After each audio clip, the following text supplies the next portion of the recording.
Man jau gribētos, vai tiešām atbalsts ģimenēm ar bērniem ir valsts otrā prioritāte, jo es pateikšu, kāpēc. Konkrēts jautājums par mājokļiem. Nē, jo tad, šis ir ekonomikas ministrijas jautājums, jo tad attiecīgi katra ministrija par koeficientu, kā aprēķina, labklājības ministrija neaprēķina koeficientu, kādā dzīvo ģimenes, un kā minēja, uz 30 kvadrātiem. Tas kabineta noteikumu, ko izstrādājas labklājības ministrija, kas ir saistoši pašvaldībā. 30 kvadrātmetri. Jā, tur ir viss šīs nosacījums. Es nemācēju šo komentēt, bet kāpēc es to saku?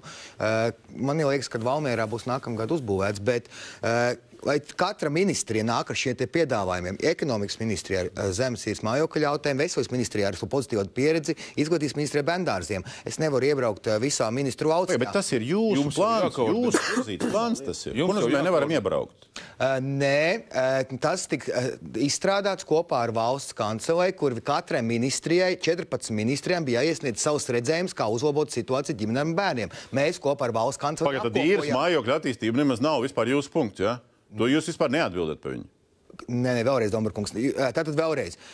14 ministrijas iesniedza valsts kancelejā piedāvājumu, kā uzlabot atbalstu ģimenēm ar bērniem. Labklājības ministrija tos visus apkopoja, jo labklājības ministrijas sadaļa ir tikai pabalsta sadaļa. Tad tas plānā jūs esat tikai pasniegti. Mēs esam tie, kas ir gatavi šo plānu uzraudzīt un sekot līdz visu ministriju darbam, un mēs atbalstīsim visas iniciatīvas, kas ir vērstas atbalstam ģimenēm ar bērniem. Mēs esam koordinējušā, uzraugošā, bet katra ministrija strādā virzienā, lai uzlabotu atbalstu ģimenēm ar bērniem. Jūs atbildiet savā vārdā. Kā jūs iztēlojaties tēt? Ja jūs tagad šī vakara sarunā, man jāsaka, tas drusku ir jaunums.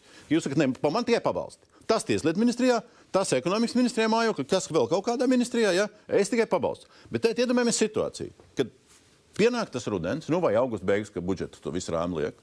Un jūs sakat, man tikai pabalsti. Atnāk tieslietu ministrija, saka, mums šitam naudas nav uz to līdzekļu. Ekonomikas ministrija saka, būvēsim tos mājokļus, pēc 5 gadiem varbūt būs mājokļi, ja? Bet pa pabalstiem turējiet apakaļ pie labklājības ministrijas. Kā jūs tālāk tajā valdībā risināsiet to situāciju? Jocīgi, ka tas ir jaunums, jo nevienā brīdī nekad nav izskanējis, ka labklājības ministrija atbildēs par dzīvokļiem, par veselību un izglītību. Nevienā brīdī tā nav izskanējis. Katrai ministrijai ir jādara savs darbs, bet labklājības ministrija ir gatava būt šī koordinēšā, uzraugošā. Kā jūs koordinēsiet tajā brīdī?